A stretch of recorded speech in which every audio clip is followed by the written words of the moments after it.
haji mulai antri itu akibatnya umroh sudah orang mulai banyak umroh.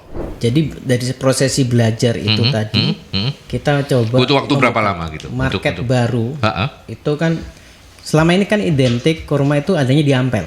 Jadi sejak 81 dia dari ayah itu sudah. Dari ayah. Jadi Lawang Agung itu sebetulnya kan sebutan untuk ya oke, kita bersama para ownernya Lawang Agung ya. Tadi kita di sesi yang pertama sudah banyak bicara tentang bagaimana kemudian peranan pendidikan cara mendidik orang tua yang kemudian membuat Mas Yasir dan Mas Suhair, dua bersaudara dari 4 yang sekarang ada di belakang kesuksesan Lawang Agung ini menjadi bisa membagi tugas dengan mudah begitu ya. Meskipun sempat ada rasa nggak puas juga karena kan pingin mengeksplor lah ngapain susah-susah kuliah di ITS gitu kan. Kalau cuma jualan kurma mah diam aja, duitnya nggak usah dibuang-buang buat kuliah gitu kan ya. Oke. Nah sekarang kita akan bicara yang lebih detail tentang ini ya, Lawang Agung dan kurma. Ya ini kan sesuatu yang tidak bisa dipisahkan, padahal justru ketika memulai buka tokonya, tapi waktu itu belum ada brand Lawang Agung ya. Ya, Lawang Agung dari tahun 81 itu. Udah ya, 81 ya. Ya. Tapi waktu itu belum kurmanya belum jadi yang utama, belum komoditi gitu. utamanya. Nah, Mas Yasir cerita dong. Saya melihat perjalanannya, historinya begitu ya, bahwa kemudian keputusan untuk membuat bagaimana supaya kurma itu tidak hanya dibeli orang ketika Ramadan. Ya. Nah ini kan bukan. Apakah itu mudah ketika itu? Sebenarnya begini, itu juga bersamaan dengan kondisi ini kan gini, bersamaan dengan kondisi bahwa haji itu sudah mulai antri. Dari tahun-tahun itu, tahun 2000-an itu haji sudah mulai antri. Haji mulai antri itu akibatnya umroh sudah orang mulai banyak umroh. Nah umroh itu kan sepanjang tahun tuh. Ya. Nah, selain haji dan selain musim haji itu ada umroh. Karena ada pasar umroh itu kita bisa jual kurma sepanjang tahun. Jadi mulainya sih sebetulnya kayak gitu. Jadi meskipun pada saat itu masih belum kecil, tapi kita mencoba untuk mengedukasi. Sebenarnya mohon maaf, sebenarnya buah kurma itu sendiri memang bisa ditemukan di sepanjang tahun ya. Ya. Hanya karena mungkin tradisi di katakanlah Surabaya ya ataupun juga di hampir sebagian besar Indonesia mengkonsumsi kurma itu identik selalu dengan bulan Ramadan. Ya. Padahal enggak juga. Enggak, sepanjang tahun ada. Mas Suhair tadi off air bicara yang harus diedukasi itu juga ternyata mengkonsumsi buah kurma setiap hari itu justru menyehatkan begitu ya. Nanti ada gilirannya. Oke. Jadi 2009 ya, ketika 2004 ya. 2004. Ketika memutuskan wah ini nggak bisa, ini kayaknya kita harus diversifikasi. Diversifikasinya adalah menjual kurma sepanjang tahun. Betul. Itu 2004. Fokus ya, kita nggak bisa jual alat itu tulis. Itu kue-kue yang diproduksi keluarga masih ada waktu itu? Masih ada juga. Tapi udah nggak jualan alat tulis dong. Nggak, iya alat tulis udah barang-barang ini kosmetik, juga semuanya kan. Itu semua udah nggak. Gitu. Jadi tinggal cuman fokus kurma. Gitu ya. 2004. Tahun berapa kemudian melihat hasilnya? Wah ya ternyata pilihan kita bener loh. Tahun berapa Mas Zuhair? Kita buka, jadi dari prosesi belajar itu tadi kita coba butuh waktu berapa lama gitu? Market baru itu kan selama ini kan identik kurma itu adanya di Ampel, di Surabaya ya. Jadi pada saat itu kita membuat keputusan untuk membuka cabang baru di luar Ampel, yakni di daerah Masjid Al-Akbar, Gayongsari. Pada saat itu di daerah situ rumahan memang ada Masjid Al-Akbar dan sepi masih waktu itu. Belum akses tol belum bisa, terus juga jalanan masih kecil gitu. Bahkan kita ngapain gitu buka di situ, orang-orang pada bilang gitu. Sehingga kita tetap fight di situ. Alhamdulillah sekarang baru terbuka apa yang dulu dipandang sebelah mata. Ya. Sekarang alhamdulillah malah terbaik yang di sana. Yang terbaik yang di Gayung Sari. Lawang Agung Gayung Sari. Dan itu kalau sekarang kan ada 4 ya, Mas Yasir ya, 4 ya. Satu tetap di Ampel, yang satunya tutup di Ampel ini yang lokasinya lebih gede. Tapi ini memang dari awal. Jalan Nyamplungan. Yang lebih gede sebenarnya yang di Gayung Sari. Enggak di Ampel. Dibandingkan ada. Yang kecil yang kita tutup, yang agak besar yang kita tutup. Ya. Jadi yang tersisa di Ampel ini yang 2 hektar kurang sedikit tadi ya. Gitu ya. Oke, itu yang pertama. Yang kedua di Gayung Sari. Itu yang di Surabaya ada 2. Surabaya. Kan? Yang satu lagi di Sidoarjo, betul. Yang keempat itu. Yang keempat di Sidoarjo. Ya. Yang ketiga di Malang. Malangnya di mana Malangnya? Di Soekarno-Hatta. Jalan Raya Soekarno-Hatta. Jalan besar ya, jalan utama. Oke, terus kemudian yang Sidoarjonya di Mojopahit. Jalan Mojopahit. Oh, sama juga ya. Iya, jalan poros. Utama, jalan poros jalan ya. Semuanya strategis semua begitu ya. Alhamdulillah. Dan lokasi sudah milik sendiri semua. Kecuali yang di Malang, yang Malang masih sewa. Yang Malang masih sewa ya. Kalau yang Sidoarjo udah ini ya. Sudah. Targetnya berapa tahun ini? Paling setahun 2 tahun lagi yang Malang kebeli deh. Mudah-mudahan amin. Amin. Sebenarnya karena 2 tahun ini kita kena pandemi ya, kita harus agak ngerem sedikit. Ya. Tapi dan sekarang baru merasakan bahwa keputusan ternyata kurma menjadi andalan Lawang Agung. Itu benar-benar manis ya. Benar-benar manis ya. Kurmanya manis. Dan Lawang Agung itu diputuskan untuk menjadi brandnya Mas Yasir dan Mas Zuhair itu juga di tahun 2004. Kalau Lawang Agung sudah dari tahun 81. Oh, sorry. Jadi sejak 81 dia dari ayah itu sudah. Dari ayah. Jadi Lawang Agung itu sebetulnya kan sebutan untuk gapura yang menuju ke Masjid Ampel, Sunan Ampel. Masyarakat itu sebutnya itu masyarakat Ampel sebutnya Lawang Agung gitu. Dan itu dipakai untuk nama toko oleh ayah. Oke. Jadi kemudian ketika 2004 dan sekarang semuanya pakai Lawang Agung ya. Lawang Agung. Kalau produknya pakai brand Multazam namanya. Multazam. Iya. Oke. Oh, jadi Lawang Agung itu brand toko. Brand tokonya. Iya. Oke. Oh, sorry. Saya boleh ini ya, mungkin ini gaya saya untuk mencobainya nanti, gitu ya. Jadi pura-pura bingung. Oh, Multazam ini ya. Brand produknya Multazam. Yeah. Dan kalau saya melihat juga, tapi ini satu ya, usaha utama bersaudara ini PT-nya. Yeah. Oke, Lawang Agung nama brand tokonya. Keempat-empatnya semua Lawang Agung. Ya, Lawang Agung semua. Ya, Lawang Agung 1-2 di Surabaya, 3 di Malang, 4 di Sidoarjo. Ya. Betul. Oke, ya.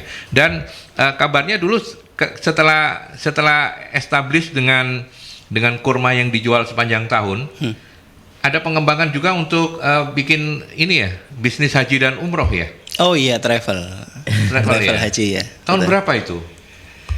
Travel itu tahun 2019. 2019. Oh. Tapi baru jalan setahun. Kena pandemi ya?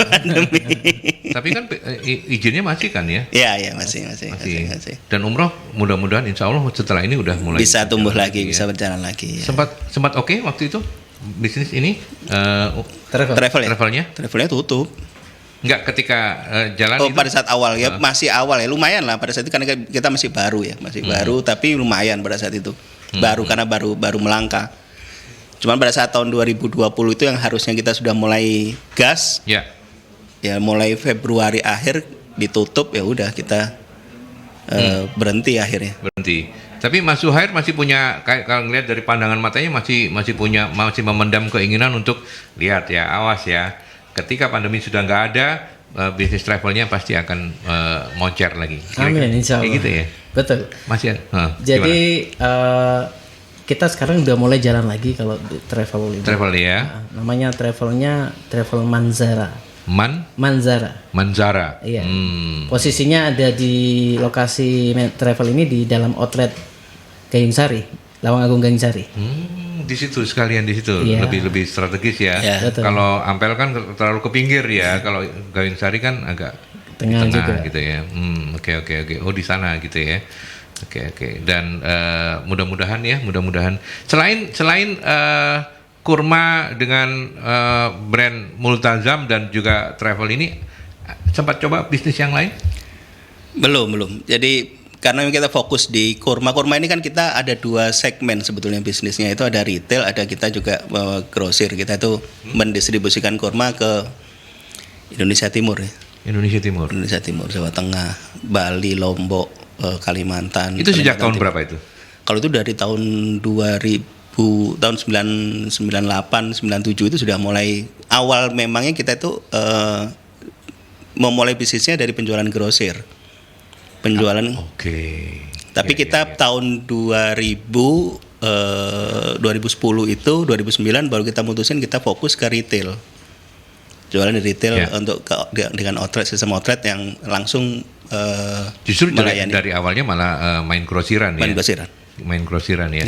Nah, kita yang saya nggak paham itu apakah Indonesia ini tempat yang bagus untuk bisa menanam kurma dan menghasilkan buah yang baik? Enggak. Belum ada atau gimana? Belum ada, mestinya bisa karena di Thailand bisa. Oh gitu. Tapi di sini belum ada risetnya. Selama ini pasokan untuk usaha utama bersaudara Surabaya ini dari mana? Import. Oh, import ya. 100% impor. 100% impor. Dan itu di negara penghasilnya memang sepanjang tahun berbuah. Enggak, mereka panen itu setahun sekali, bulan Oktober sampai November, awal Desember lah. Itu masa panen kurma. Oh, cuman itu. Berarti kemudian proses penyimpanan. Jadi sebetulnya kurma ini bisa bertahan sampai 2 tahun. Sampai 2 tahun ya. Artinya meskipun mereka yang umum meskipun cuman panen setahun sekali, tapi karena penyimpanannya bisa 2 tahun, masih ada spelling ya, katakanlah tahun depan kok panennya nggak bagus tapi masih ada sisa. Iya, tapi prakteknya setahun juga harus habis. Karena kan tahun depan juga ada kurma baru lagi. Kalau kita masih simpan yang lama, kalah nanti orang cari yang baru. Meskipun secara rasa nggak akan berubah sampai 2 tahun. Sampai 2 tahun. Yang berubah ininya. Bentuknya, warna. Dan kurang menarik juga sih. Kurang menarik juga ya. Oke, sekarang saya mau nagih Mas Zuhair. Sudah membuktikan berarti ya. Makanya kelihatan gagah dan sterk gitu ya. Saya makan kurma setiap hari gitu ya. Alhamdulillah. Tapi nggak sampai habis kan kurma yang dijual kan? Masih cukup ya. Nah, memang sangat bermanfaat. Ini yang harus juga kita edukasi ke masyarakat begitu. Betul. Ya. Jadi gimana, memang yang kita lakukan saat ini di Lawang Agung itu untuk mengedukasi masyarakat tentang pentingnya manfaat konsumsi kurma setiap hari. Kenapa? Yang pertama, mengenyangkan. Ya. Jadi kalau Pak Aldi lapar, ngemilnya jangan ngemil yang lainnya. Kurma aja ya. Kurma. Karena contohnya kalau pada saat kan kita disunahkan kalau pas buka puasa makan kurma. Kalau sebelum buka itu biasanya kan jajan kuliner itu macam-macam ya. Orang banyak lapar mata. Begitu pas azan makan sunahnya makan kurma, jajan-jajan tadi itu udah kenyang duluan. Karena manis juga kan. Betul. Ya. Itu yang pertama. Yang kedua, kurma nutrisinya lengkap sekali. Salah satunya yang paling penting itu yang nutrisinya luar biasa, kurma ajwa. Kenapa? Karena sebentar saya potong. Kurma sendiri ada bermacam-macam, Mas Zuhair. Macamnya banyak. Tapi yang dijual oleh Lawang Agung ada berapa macam? Atau cuma semacam, 2 macam, 3 macam? Lebih dari 20 jenis. Lebih dari 20 jenis. Dan itu harganya beda-beda dong? Beda-beda ya. Memang ya. Mulai sekitar 20 ribuan sampai 20 ribu ini per apa? Per kilo sampai sekitar 400 ribu per kilo. Itu yang super tadi itu ya. Kalau kita makan yang itu yang sehat banget kali ya. Tapi ya 20 ribuan juga sehat kan ya? Sehat. Tetap sehat. Dan bagus buat diet. Banyak ya. orang-orang yang praktisi kesehatan yang menganjurkan untuk berdiet dengan mengkonsumsi buah kurma secara teratur. Betul. Biasanya kan kalau malam, biasanya kalau lapar kan susah tidur, Pak Aldi. Kalau yang gampang, kalau pada umumnya kan bikin mie goreng gitu ya. Iya. Kan tapi masih ribet. Betul. Kalau kurma kan gampang ya. Ini kayak kurma Sukari gini, apalagi kalau disimpan di kulkas gitu, kita keluarin makan 3 biji aja, minum air putih. Kenyang. Gitu ya? Kenyang. Yakin nih? Cobain deh. Baik, saya coba nanti. Karena saya pengen diet juga, makanya. Tapi bukan karena saya pengen diet terus ngundang Lawang Agung, bukan. Tapi kebetulan aja begitu ya. Oke deh. Jadi mengenyangkan, maaf. Nutrisinya lengkap, mengenyangkan. Yang ketiga seperti yang tadi disampaikan, di salah satu buah yang bisa disimpan panjang. Panjang ya. Yeah. Tapi di tempat dingin lebih baik ya. Yeah. Atau di tempat di luar lemari es boleh, atau memang dianjurkan? Ada beberapa jenis yang harus disimpan di pendingin supaya dia lebih awet. Secara umum sih di pendingin kulkas biasa ya, tapi beberapa jenis bukan itu harus di freezer. Ya, ada beberapa jenis aja. Oh, justru beberapa ada yang di freezer. Cuman mungkin 2-3 jenis aja yang harus di freezer. Tapi secara umum yang di freezer itu mereka dipetik pada saat sebelum, jadi gini, masa panen ya. Masa panen. Jadi kalau kurma ini kan banyak dari negara Arab, panas. Di Arab itu ada satu kondisi, satu musim yang selama seminggu itu ada angin yang sangat panas sekali. Oh. Jadi musim angin, tapi angin itu panas. Yeah. Nah, kalau kurma itu dipanen setelah kena panas itu dia bakal awet. Kalau dia dipetik sebelum kena panas itu, ya itu harus masuk ke freezer. Harus masuk ke freezer. Betul. Untuk membantunya. Kayak nggak bisa bertahan lama, nggak tahu itu kenapa itu kayak gitu. Tetapi itu cuman 2-3 jenis ya. 2-3 jenis. Yang secara umum karena dipanennya setelah panas itu disimpan di lemari pendingin bisa setahun 2 tahun. Ya, lemari pendingin lebih enak ya karena mengkonsumsi ketika itu dingin ya. lebih enak gitu. Betul. Ya. Mas Joher mau menambahkan lagi sebelum saya break ke iklan dan nanti kita sapa sahabat-sahabat Merkuri yang sudah bergabung. Jadi tentang tadi manfaat kurma ini, kenapa kau harus? Saya sering menjumpain beberapa customer itu saya sampling aja gitu kan, karena memang saya di sales dan marketing kan.